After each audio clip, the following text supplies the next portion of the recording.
Yes, तो फिर मैं हाजिर हुआ हूँ एक नए वीडियो के साथ। मैंने पिछले वीडियो में बताया था कि ट्रेडिंग के लिए टेक्निकल जो टूल है उसको कैसे यूज करना है। तो मैं प्रेफर करता हूँ, दो टाइप के टूल मैं पर्सनल यूज करता हूँ ट्रेंड को आइडेंटिफाई करने के लिए और उनको पहचानने के लिए कि ट्रेंड जो चल रहा है वो अप ट्रेंड चल रहा है या डाउन ट्रेंड चल रहा है या साइडवेज है या रेंज बाउंड है। तो हम इसके लिए यूज करेंगे दो टूल का। एक टूल का नाम है, ये जो टूल है इसका नाम है ट्रेंड लाइन, और दूसरा यूज करेंगे ये, इसका नाम है हॉरिजॉन्टल लाइन। तो ट्रेंड लाइन जैसे कि पता चलता है कि ट्रेंड लाइन जब ट्रेंड होता है कहीं पर तो हम उसको यूज करते, जैसे यहाँ पर ट्रेंड है तो हम इसको यूज करेंगे, और जब यहाँ पर साइडवेज होगा तो हम इसको हॉरिजॉन्टल लाइन, ये वाला लाइन हम इसको यूज करेंगे। तो मस्ट दो ही टूल का हम यूज करके बताएंगे, ट्रेंड को आइडेंटिफाई करेंगे कि ये ट्रेंड चल रहा है, कहां तक चलेगा या कब ये रेंज में जाता है और कब फिर से ये डाउन ट्रेंड स्टार्ट होता है। तो दोनों जो टूल है इसको मैंने बता दिया कि ये है ट्रेंड लाइन और ये है हॉरिजॉन्टल लाइन। चलते हैं चार्ट पे, इसको हम लगा के अप्लाई करके देखते हैं और ये कैसे यूज किया जाता है। मोस्टली आप जब भी ट्रेंड लाइन को यूज करेंगे, ट्रेंड लाइन जब यूज किया जाता है जब ट्रेंड बन रहा होता है, जो ट्रेंड जो हमने बताया था पीछे, तो जो अप ट्रेंड होगा तो उसका जो भी लो होगा वो अप साइड शिफ्ट होता हुआ दिखाई देगा और हाई भी ऊपर के साइड बनते हुए दिखाई देंगे। और जब रेंज होगा तो वो सेम जगह पर उसका हाई बनेगा और फिर सेम जगह पर उसका लो भी बनेगा। और जब डाउन ट्रेंड होगा तो उसका जो हाई है वो हमेशा डाउन साइड के ही बनता दिखाई देगा। तो चलिए हम इसको ये टूल से यूज करके बताते हैं। तो जल्दी हम टूल हमारे सामने आ गया है। तो ये जो टूल हमने लगाया है ऊपर में, ये हॉरिजॉन्टल लाइन लगाया है और इसको हमने इसलिए लगाया कि देखिए ये जो लो बना है इसी के सेम एरिया पे ये भी लो बना है, इसी के सेम एरिया पे यहाँ पर भी लो बनाया है। और हाई की बात करें तो ये वाला हाई के पास ये सेम हाई बनाया है, इस हाई के पास भी ये सेम हाई बनाया है। ये इसके ऊपर बना है लेकिन ऊपर सस्टेन नहीं हुआ, ये नीचे आ गया। तो इस जगह को हम मानते हैं ये एक रेंज बाउंड का फेज यहाँ पर चल रहा है, यानी कि रेंज ट्रेंड है। ये रेंज बाउंड का फेज है, रेंज ट्रेंड है। और ये जो है ये अप साइड जो शिफ्ट होके चला गया है ये अप ट्रेंड है। और जो डाउन ट्रेंड को हम देखते हैं ये डाउन ट्रेंड है।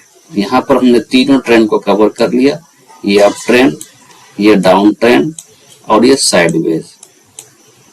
तो टूल को यूज जब करते हैं तो क्या तरीका है, तो जब भी देखते हैं जब नीचे वाला लो के बाद इसका लो ऊपर बन रहा है तो हम क्या करेंगे कि ये दोनों लो को आपस में मिलाएंगे, यानी कि इस लो को और इस लो को मिलाएंगे और इस लाइन को हम ऊपर की तरफ लेकर के चले जाएंगे। तो इसके हमको पता चल जाएगा कि इसका जो भी लो बनेगा तो वो इसी लाइन के पास ही ये बनेगा। जब तक इस लाइन के ऊपर ये चल रहा है तो इसको हम अप ट्रेंड मानेंगे। इसमें जब हाई बन रहा है ऊपर के साइड, जब ये हाई बनना बंद हो जाएगा, ये हाई बनना बंद हो जाएगा, तब हम समझ लेंगे कि ये अब साइडवेज में चला गया है। और ये जो हॉरिजॉन्टल लाइन को हम कैसे यूज करेंगे, जैसे यहाँ पर एक हाई बनाया, समझ लो ये हाई है, इस हाई को इस हाई के ऊपर ये निकल नहीं पाया है। जब नहीं निकल पाया तो ये सेम एरिया पे बना है, तो हम लेकर के आ गए हैं हॉरिजॉन्टल लाइन को इस एरिया पे। तो ये हॉरिजॉन्टल लाइन जब भी रेंज होगा तो उस पर हॉरिजॉन्टल लाइन का यूज किया जाएगा, और जब ट्रेंड होगा तो वहां पर ट्रेंड लाइन को यूज किया जाएगा। और जब डाउन ट्रेंड चल रहा हो तो ये जो ये वाला फर्स्ट हाई, उसके बाद सेकंड हाई जैसे उसके नीचे लगा तो हमने इस टूल को इस हाई को और इस हाई को कनेक्ट करते हुए डाउन साइड जब हमने लाइन को खींचा तो पता चला कि इसका जो भी हाई होगा तो वो इसी लाइन के पास बनता हुआ दिखाई देगा। तो आपको समझ आ गया होगा कि हम ट्रेंड लाइन को कैसे यूज करते हैं और हॉरिजॉन्टल लाइन को कैसे यूज करते हैं। ये कभी कभी इसको मॉडिफाई भी करना पड़ता है, जिस तरह से ये और ये इस टाइप से नीचे की ओर जा रहा था तो हमने इस लाइन को यहां से लगा के रखा, लेकिन यहाँ पर ये आया, यहाँ इस लाइन को ब्रेक करके ऊपर लिया, फिर आया नीचे, फिर गया ऊपर, तो ये वाला जो हाई जो है ये कट चुका है और एक नया हाई हमको यहाँ पर देखने मिला है। तो इसके बाद यहाँ पर रुका नहीं, आ गया नीचे। अब जब नीचे आ गया तो हम इस हाई को इस हाई से कनेक्ट करेंगे, इसको कहते हैं मॉडिफाई करना। तो हमने इसको यहाँ से मॉडिफाई कर लिया। तो अब अगर मॉडिफाई हमने कर लिया तो अब इस लो को इस हाई को इस हाई से हमने मिला दिया और तीसरा बार जो इसको यहाँ से क्रॉस करके अप साइड निकल गया। यहाँ से इसको डाउन साइड जाना था अगर डाउन ट्रेंड कंटिन्यू बना रहा था, लेकिन यहाँ से ये निकल गया है। तब हो सकता है ये इसके ऊपर ही रहे या नीचे रहे, तो ये बात की बात है। लेकिन हमें समझाना यही था कि ट्रेंड लाइन को हम कैसे यूज करेंगे। जैसे यहाँ पर भी एक छोटा मोटा ट्रेंड बन रहा था तो हम इस लो को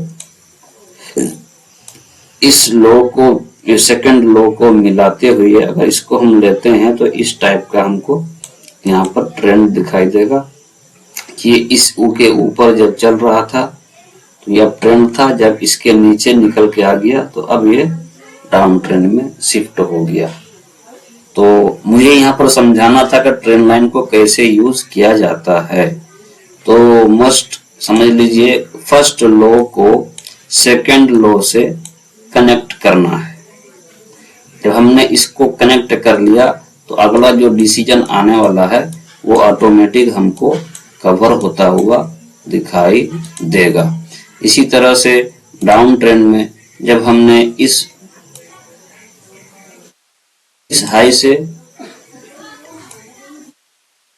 हाई को कनेक्ट किया, इस हाई से, यहाँ पर देखिए कि इस हाई से कनेक्ट किया और जब लाइन को हमने डाउन साइड के लिए खींचा तो वो इस टाइप का बनता हुआ दिखाई दिया।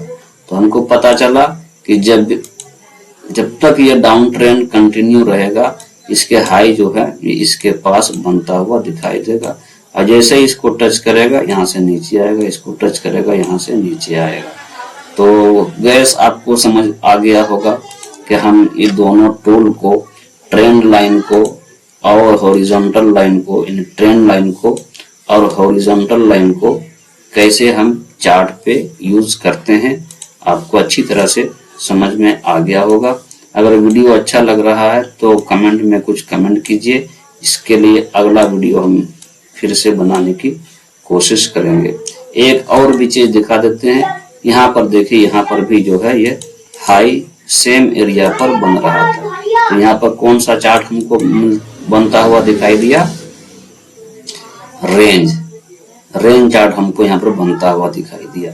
तो जब इस टाइप का जब बनता हुआ दिखाई देगा, यानी सेम हाई के ऊपर बन रहा है, सेम हाई के पास बन रहा है और नीचे लो जो है वो भी सेम एरिया पे बन रहा है।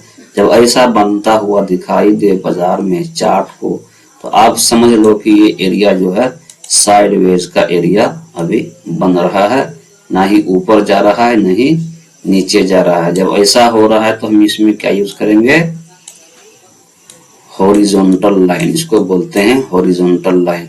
और जैसे ही यहाँ से ये अप साइड स्टार्ट किया तो हम ट्रेंड देख रहे हैं, ये जो हाई, ये जो लो बन रहा था, यहाँ पर ये जो लो बन रहा था सेम एरिया पे, अब इस लो के बाद नया लो यहाँ बन गया। अब जैसे ही हमने इस लो के बाद इस वाले लो को बनता हुआ दिखाई दिया और यहाँ हाई को, इस हाई को क्रॉस करता हुआ दिखाई दिया, तो हमने वहां से ट्रेन लाइन को लगा लिया कि इस लो को इस लो से हमने कनेक्ट किया, तो पता चला कि अगला जो ट्रेंड आने वाला है वो किस साइड आने वाला है। देखिए यहाँ पर एक मॉडिफाई भी करना पड़ता है। जैसे ये लो यहाँ बना, दूसरा लो यहाँ बना और तीसरा इसके ऊपर बन रहा है, यानी इस ट्रेन लाइन के ऊपर बन रहा है, तो एक और भी ट्रेन लाइन हम इससे और इससे कनेक्ट करके अप साइड की तरफ ले जा सकते हैं। अब समझ गए होंगे कि ट्रेन लाइन कैसे यूज किया जाता है और हॉरिजॉन्टल लाइन कैसे यूज किया जाता है। इसका यूज करने का तरीका भी आपको समझ में आ गया होगा। एक यहाँ पर भी देख लीजिए, यहाँ पर भी डाउन ट्रेंड कंटिन्यू बन रहा है, ये हाई, ये हाई, ये हाई, ये हाई। तो जैसे ही हमको हाई जो है नीचे बनता हुआ दिखाई दिया, तो हमने एक ट्रेन लाइन यहाँ लिया और इस लो को हमने कनेक्ट करते हुए डाउन साइड की तरफ खींचा। अब क्या हमको दिखाई दे रहा है कि जब भी इस हाई के पास आ रहा है तो वो नीचे आ रहा है, यहाँ पर जब भी आ रहा है नीचे आ रहा है, यहाँ पर जब भी आ रहा है नीचे आ रहा है, यहाँ पे जब भी आ रहा है वो नीचे आ रहा है, यहाँ पर जब भी आ रहा है वो नीचे आ रहा है। तो ये बिल्कुल कंटिन्यू डाउन ट्रेंड बना हुआ है, और जब इसके ऊपर निकल गया तो फिर ट्रेंड चेंज हो गया। अब जैसे यहाँ से ऊपर निकला, ये ट्रेंड फिर साइडवेज पकड़ लिया। तो इसी तरह से आप भी ट्रेन लाइन को और हॉरिजॉन्टल लाइन को अच्छी तरह से यूज करना सीखें और कोशिश करें बार बार अपने चार्ट पर ये ट्रेन लाइन को लगा करके देखें। जब ये लगाते हो आपको जो प्रैक्टिस हो जाएगा तो फिर अच्छी तरह से आपको चार्ट एनालिसिस करने में कोई दिक्कत नहीं आएगी। अब हम आगे के वीडियो में कवर करेंगे, जब ये लाइन को जब ब्रेक करके ऊपर निकलता है तो क्या आने वाला समय में क्या होता है, और जब इसको काट के नीचे निकलता है तो आने वाले समय में कैसा परफॉर्म होता है। ये सारी चीजें हम आइंदा आने वाले वीडियो में जरूर कवर करेंगे। बस वीडियो अच्छा लगे तो लाइक करें, सब्सक्राइब करें और शेयर भी करें। ओके।